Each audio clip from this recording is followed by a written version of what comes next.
FTX का डूबना crypto के इतिहास में one of the biggest events में से है। पर क्या है एफटीएक्स की कहानी और कैसे ये कंपनी इतनी जल्दी क्रिप्टो की दुनिया में आगे बढ़ा और कैसे ये कंपनी डूबने की कगार में पहुंची। स्वागत है आपका ऑल्ट कॉइन इंडिया पे और यहाँ पर हम alt coin, crypto currency, blockchain technology, NFT, metaverse इन सब के बारे में डिटेल में बात करते हैं।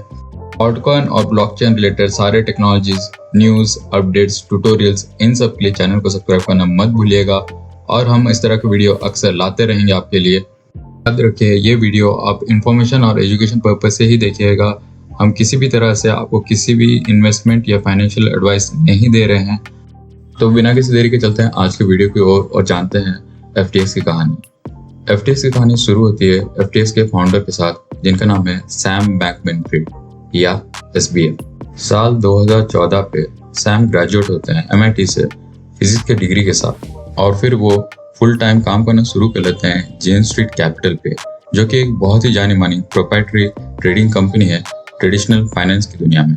साल 2017 में 3 साल के ट्रेडिंग के बाद सैम अपनी जॉब छोड़ देते हैं जेन स्ट्रीट से और खुद की कंपनी खोलते हैं एलामेडा रिसर्च, एक क्वांटिटेटिव ट्रेडिंग कंपनी जो कि क्रिप्टो मार्केट पे फोकस है। इंटरेस्टिंगली सैम एक बहुत बड़े सपोर्टर है इफेक्टिव ऑल्टरिज्म के। इफेक्टिव ऑल्टरिज्म एक ऐसा फिलोसॉफिकल और सोशल मूवमेंट है जो एम करता है दूसरों की मदद करने में। सैम डिसाइड करते हैं वो अपना सारा धन लोगों में बांट देंगे। शायद से ये वन ऑफ द रीजन था जिसकी वजह से वो क्रिप्टो की दुनिया में घुसे थे। एलामेडा शुरुआती दिनों में बहुत ही अच्छा कर रहा था और सैम और उसकी टीम ने एक बहुत बड़ा फर्क देखा। यूएस और एशियन एक्सचेंजेस में बिटकॉइन के प्राइसेस अलग थे। इस मौका का फायदा उठा के कंपनी ने काफी प्रॉफिट उठाया और साथ ही साथ अपना ऑपरेशन दूसरे मार्केट में भी एक्सपेंड करना शुरू कर दिया, जैसे कि डीफाई। एक प्रॉफिटेबल कंपनी होते हुए भी सैम सेटिस्फाइड नहीं थे और अप्रैल 2019 पे सैम डिसाइड करते हैं कि वो एक नया क्रिप्टो एक्सचेंज खोलेंगे जिसका नाम था एफटीएक्स। ये काफी मुश्किल टास्क था क्योंकि 100 से भी ज्यादा क्रिप्टो एक्सचेंजेस थे और साथ ही साथ टॉप क्रिप्टो एक्सचेंजेस जैसे बाइनेंस और कॉइनबेस के होते हुए इस मार्केट पे एंटर करना काफी मुश्किल था। पर साल 2020 पे एक धीरे शुरुआत से एफटीएक्स का वॉल्यूम धीरे धीरे बढ़ना शुरू हुआ। इस ग्रोथ के पीछे एक बहुत ही अच्छी मार्केट मेकर थी जो कि एलामेडा खुद ही थी, जिसकी वजह से इस एक्सचेंज को लिक्विडिटी मिलती रही। इस लिक्विडिटी को देख के बहुत सारे ट्रेडर्स और कंपनियां एफटीएक्स से जुड़ना शुरू हो गए। अपना सारा ध्यान एफटीएक्स में डालने के लिए सैम ने एलामेडा छोड़ दिया और एलामेडा की जिम्मेदारी अपने 2 नजदीकी दोस्त कैरोलिन एलिसन और सैम ट्रिबुको को दे दिया। सैम एफटीएक्स की तेजी को देख के हेवीली इन्वेस्टमेंट करना शुरू कर दिया मार्केटिंग पे। साथ ही साथ वो पैसा रेज करने में भी जुट गए। एफटीएक्स ने फिर एक बहुत बड़ा रकम उठाया 1.8 बिलियन डॉलर्स का बड़े जाने माने इन्वेस्टर्स से, जैसे सिक्वोया कैपिटल, टाइगर ग्लोबल और सॉफ्ट बैंक से। इस इन्वेस्टमेंट से क्रिप्टो की दुनिया पे बहुत सारे लोगों को एफटीएक्स पे और भरोसा हो गया और एफटीएक्स का वैल्यूएशन 32 बिलियन डॉलर्स हो गया। साथ ही साथ सैम का खुद का नेटवर्थ 20 बिलियन डॉलर्स हो जाता है, जिसकी वजह से वो दुनिया के इतिहास में वन ऑफ द यंगेस्ट मल्टीबिलियनर्स में से गिना जाता है। सैम का लाइफस्टाइल भी काफी अनोखा था, जिसकी वजह से उन्हें काफी मीडिया अटेंशन भी मिला। जैसे वो एक वीगन थे और एक बहुत ही साधारण कार चलाते थे, टोयोटा करोला, और कभी कभार तो अपने ऑफिस में बीन बैग के ऊपर ही सो जाते थे। साथ ही साथ वो अपने एम्प्लॉयज के साथ शेयरिंग अपार्टमेंट में रहते थे। इस साधारण लाइफस्टाइल की वजह से लोग और मीडिया सैम को ट्रेडिंग और बिजनेस जीनियस मानते थे। सैम जल्दी फोर्ब्स और फॉर्च्यून मैगजीन जैसे बड़े पब्लिकेशन पे छा गए और लोग ये भी कहना शुरू कर दिए कि सैम अगले वॉरेन बफेट या जेपी मॉर्गन हैं। देखते ही देखते सैम क्रिप्टो की दुनिया के पोस्टर बॉय बन गए। सैम ने अपना हाथ पॉलिटिशियंस के साथ भी जोड़ लिया था। उन्होंने $40 मिलियन डेमोक्रेटिक पार्टी को दिए थे, जिसकी वजह से वो रेगुलेटर्स और पॉलिटिशियंस के साथ मीटिंग कर पाते थे।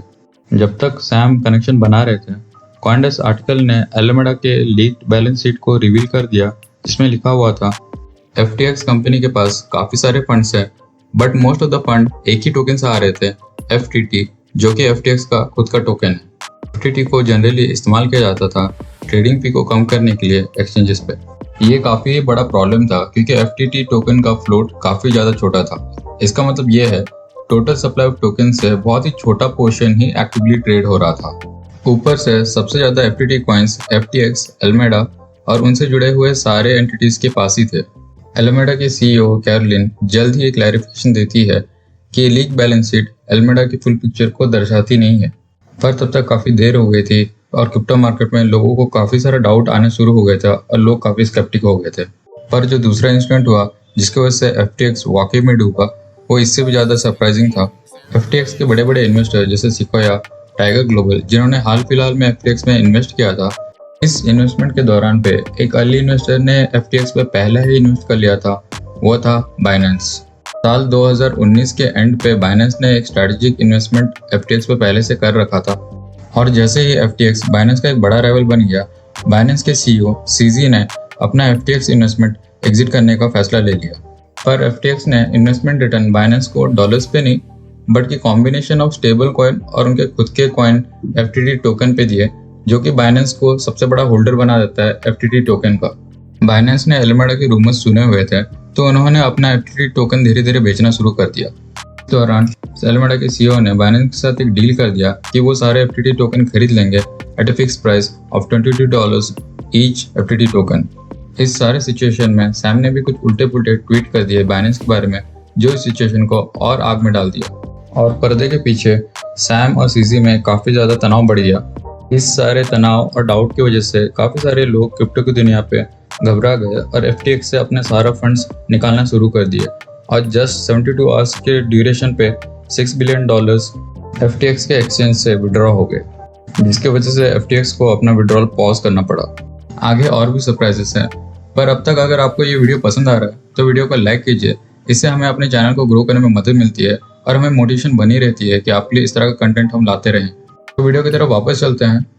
तो आउट ऑफ नोवेयर सैम ये पब्लिकली अनाउंस करते हैं कि बाइनेंस और FTX ने एक non binding letter of intent sign किया हुआ है, जिसमें कहा जा रहा है कि बाइनेंस FTX को खरीद लेगा। इस स्टेटमेंट से क्रिप्टो की दुनिया में अलग ही हलचल मच गई और सारे मीडिया वाले इस न्यूज़ को तुरंत ही ब्रॉडकास्ट करना शुरू कर दिए। पर जैसे ही बाइनेंस ने एलिमेडा बुक को ध्यान से देखा तो उन्हें रियलाइज हुआ कि $multi billion यहाँ से गायब है। तो बाइनेंस ने उसी वक्त डिसाइड कर लिया कि वो ये ऑफर को रिजेक्ट कर देंगे।